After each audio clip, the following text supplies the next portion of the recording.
ഹൈക്കോടതി വിധിച്ചിട്ടും സ്വകാര്യ ബസ്സുകളുടെ പെർമിറ്റുകൾ പുതുക്കി നൽകാൻ സർക്കാർ തയ്യാറാകുന്നില്ലെന്ന് പരാതി. പെർമിറ്റുകൾ പുതുക്കി നൽകിയില്ലെങ്കിൽ ബസ്സുകൾ നിർത്തിവെച്ചുള്ള പ്രക്ഷോഭ സമരങ്ങൾക്ക് ബസ് ഓപ്പറേറ്റേഴ്സ് ഫെഡറേഷൻ നിർബന്ധിതമാകുമെന്ന് ഭാരവാഹികൾ മലപ്പുറത്ത് വാർത്താസമ്മേളനത്തിൽ അറിയിച്ചു. ഓഫീസുകളിൽ നിന്ന് വിവരാവകാശ പ്രകാരം ഞങ്ങൾക്ക് കിട്ടിയ കണക്ക് പ്രകാരം 7000 സ്വകാര്യ ബസ്സുകളിൽ സർവീസ് നടത്തുന്നുള്ളൂ. അപ്പോൾ കേരളത്തിലെ 3.5 കോടി ജനങ്ങൾക്ക് 34,000 ബസ്സുകൾ ആവശ്യമായിരിക്കെ ഇന്ന് 7,000 ബസ്സുകൾ മാത്രമേ ഉള്ളൂ.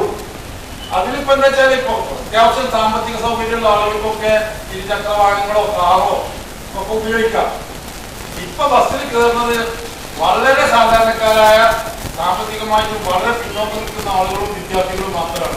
140 കിലോമീറ്ററിൽ കൂടുതൽ ദൈർഘ്യമുള്ള ബസ് റൂട്ടുകളും ലിമിറ്റഡ് സ്റ്റോപ്പ് ബസ് പെർമിറ്റുകളും സ്വകാര്യ ബസ് ഉടമയ്ക്ക് നൽകേണ്ടതില്ല എന്ന സർക്കാർ വിജ്ഞാപനം കേരള ഹൈക്കോടതി റദ്ദാക്കിയിട്ടും വർഷങ്ങളായി സർവീസ് നടത്തിക്കൊണ്ടിരിക്കുന്ന ബസ്സുകളുടെ പെർമിറ്റുകൾ പുതുക്കി നൽകാത്തത് പ്രതിഷേധാർഹവും ഹൈക്കോടതി വിധിയുടെ ലംഘനവുമാണ്.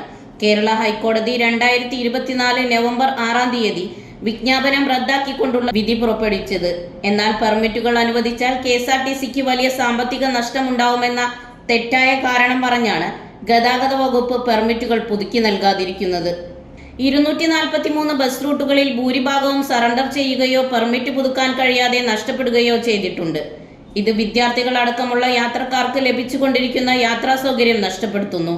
കേരള ഹൈക്കോടതി വിധിയുടെ അടിസ്ഥാനത്തിലും പൊതുഗതാഗത മേഖലയിലെ യാത്രാ സൗകര്യവും ബസ് തൊഴിലാളികളുടെയും ബസ് ഉടമകളുടെയും ജീവിതോപാധിയാണെന്നതും കണക്കിലെടുത്ത് ഇക്കാര്യത്തിൽ സർക്കാർ ആവശ്യമായ ഇടപെടലുകൾ നടത്തിവരുന്ന സ്വകാര്യ ബസ്സുകളുടെ പെർമിറ്റുകൾ യഥാസമയം പുതുക്കി നൽകുന്നതിനും ലിമിറ്റഡ് സ്റ്റോപ്പ് ബസ്സുകളുടെ പെർമിറ്റുകൾ അതേ കാറ്റഗറിയിൽ പുതുക്കി നൽകുന്നതിനും ആവശ്യമായ നിർദ്ദേശങ്ങൾ RTOമാർക്ക് നൽകാൻ സർക്കാർ തയ്യാറാകണം.